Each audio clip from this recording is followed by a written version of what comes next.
Jim Chapman, an American Airgun Hunter. Welcome to the channel. Today what I'm going to do is a little bit atypical for what my normal videos are, which usually are me going out on a hunt and taking along. I use different guns and pellets, etc. talk about it. What I'm going to do today is I want to talk about getting ready for the opening of squirrel season next week.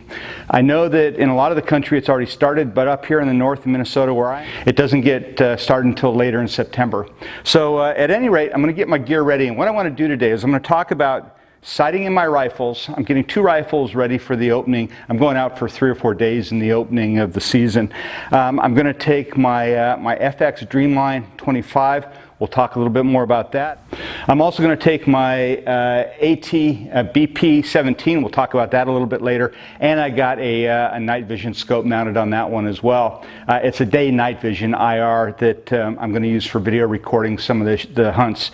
So at any rate, those are my 2 guns. So I'll go through, I'll get them sighted in, I'll talk about how I'm sighting them in and what the reason is for the way I'm doing it. And then I'm going to go through the rest of my gear. I'll go through my pack and what I'm going to carry with me on opening weekend.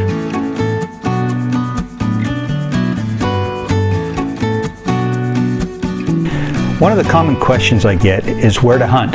New hunters and hunters new to areas are always looking for permissions or public land where they're able to hunt. I realize I'm lucky. I get to hunt a lot of private properties. I know a lot of people with farms that let me go out and hunt. But I still do a lot of public land hunting for small game. The way I approach this is that after deciding what I want to hunt and a general idea of where, I use online resources to plan. Google Maps lets me scan the general area. I look for public land where I know hunting is allowed. State and national forest, wildlife management areas, WMAs, walk-in access, and BLM if you're out west are all good places to start. Then I'll focus on looking at access. Once I've found how to get to a place, then I'll switch to the satellite image to figure out what the landscape is like.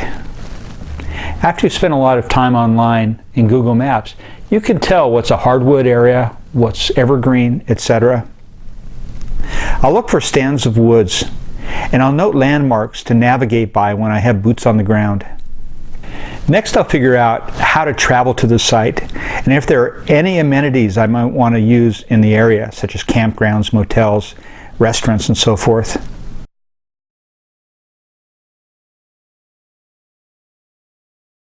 My next step is to use online resources again, looking at a state forest website, for instance, to see what hunting and other local information I can suss out.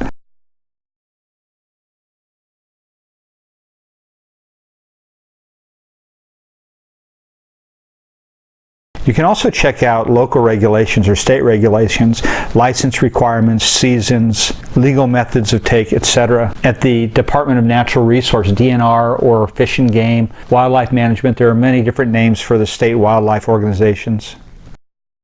I use this approach all the time, both at home and when planning a traveling trip. Of course, you occasionally strike out, but I found some great spots this way.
When getting my squirrel gun zeroed, I shot off the bench.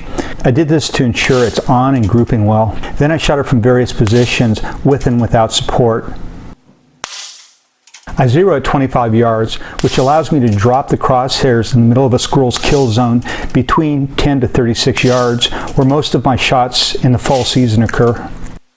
Shooting up into the trees requires enough adjustment to compensate for the point of impact.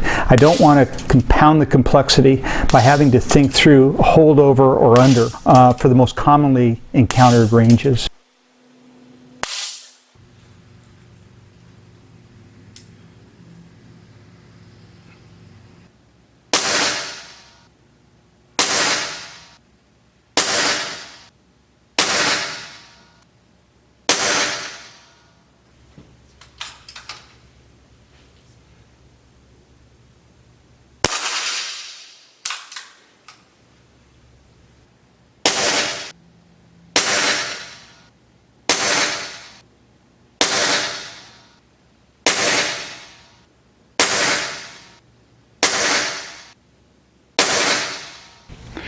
Now the next gun I'm going to get ready for squirrel season this year is the Adamant.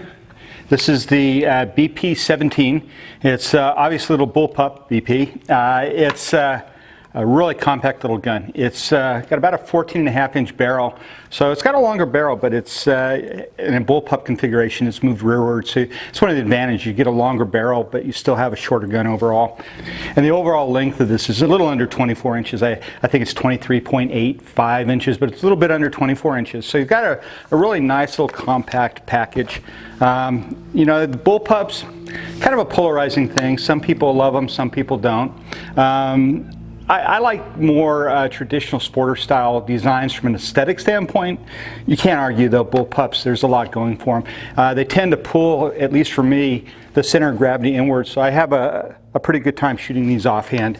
At any rate, the gun's got a side lever action, again one of my favorite actions. This is a nice one. You get to this without having to move off the shoulder, which is pretty nice in a hunting gun. The control's easy to get to, safety's easy to get through. But you know, the thing is with this, the reason I like it is that I want something compact for moving through the woods to film with. And you'll notice the scope that I've gone on, that's something also pretty special with this. And I'll come back to that just in a couple minutes. And we got a lawnmower working outside of this shop, so I'm not going to be able to talk too much. What I want to do is, though, I want to get this sighted in. The scope I'm using is the ATN X-Sight 4K, 4K video capabilities on it. It's a night vision scope, but the reason I'm using it for squirrel season, well, it's got day capabilities, which is one of the big advantages of these scopes. I've used night vision before, and the hassle is either I've got to change the scope or have multiple rifles. This one I can use both for day and night. I can record it both. So I'm going to get this sighted in. I'll show you how to sight in an IR, at least this X-Sight. It's a pretty nice sighting system. You can do it in 1 or 2 shots. And then after that, we'll put it through its paces, and I'll get it ready to go out with me this week in the field. Then we'll talk about my other hunting gear.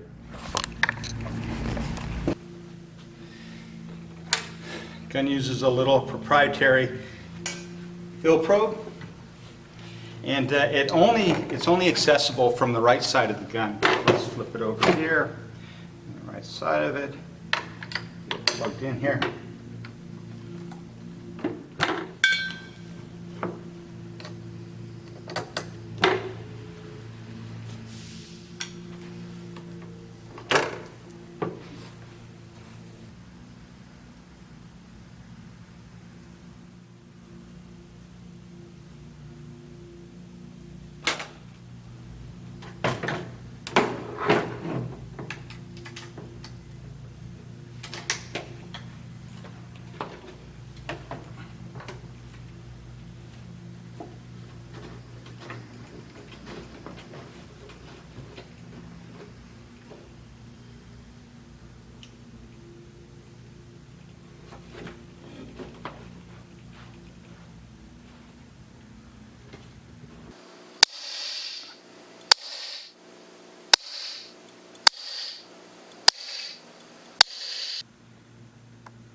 Because I travel to hunt so much, I've come up with something that works for me anyway for camouflage, because a lot of times I'm going to a new place. I don't know exactly what pattern I'm going to run into. So what I've done is I've gotten a lot of lighter weight camouflage,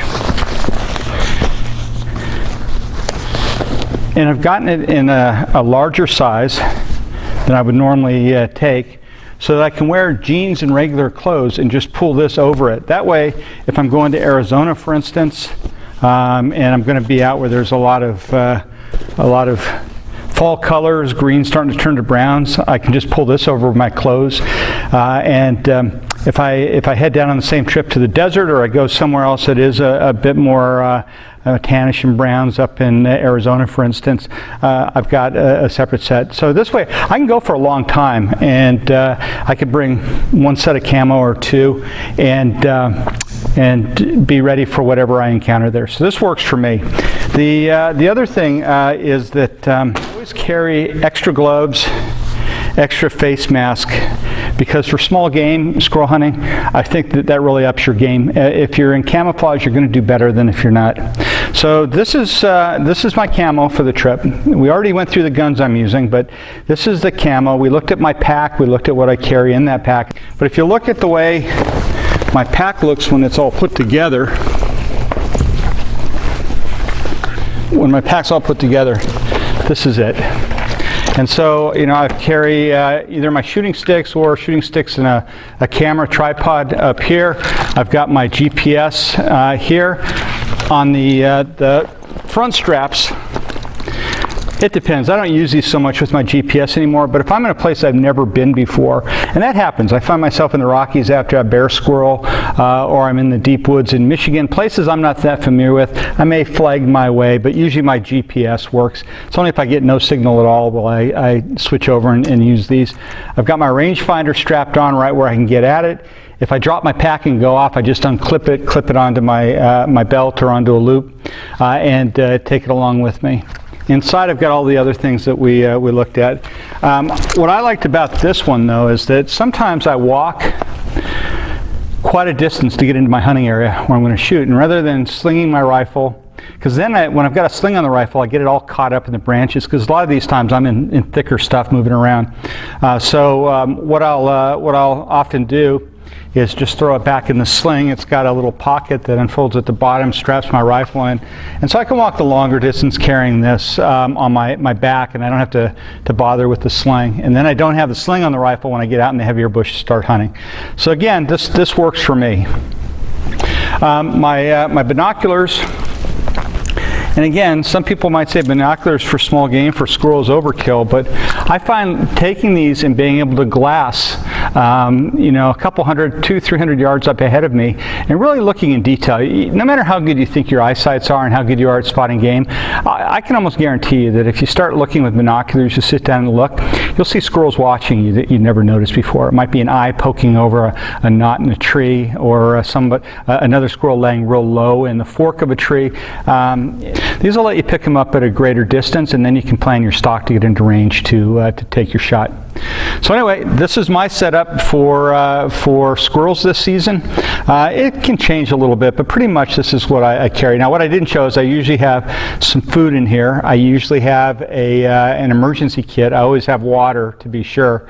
And in that emergency kit, you carry some toiletries and stuff, and hand wipes, and alcohol wash, things that you'll need. I also sometimes carry gloves if there's not going to be any running water, so if I clean out some squirrels or small game, I don't have bloody hands the rest of the trip, rest of the hike. Anyway, so this is what I've got. This is what I'm taking out, and pretty soon you'll see some footage, I hope, coming out from some squirrel hunts all over the country. I'm planning to go to several different venues this year. So anyway, come on back and take a look.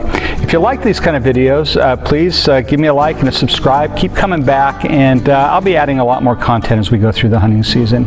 See you next time.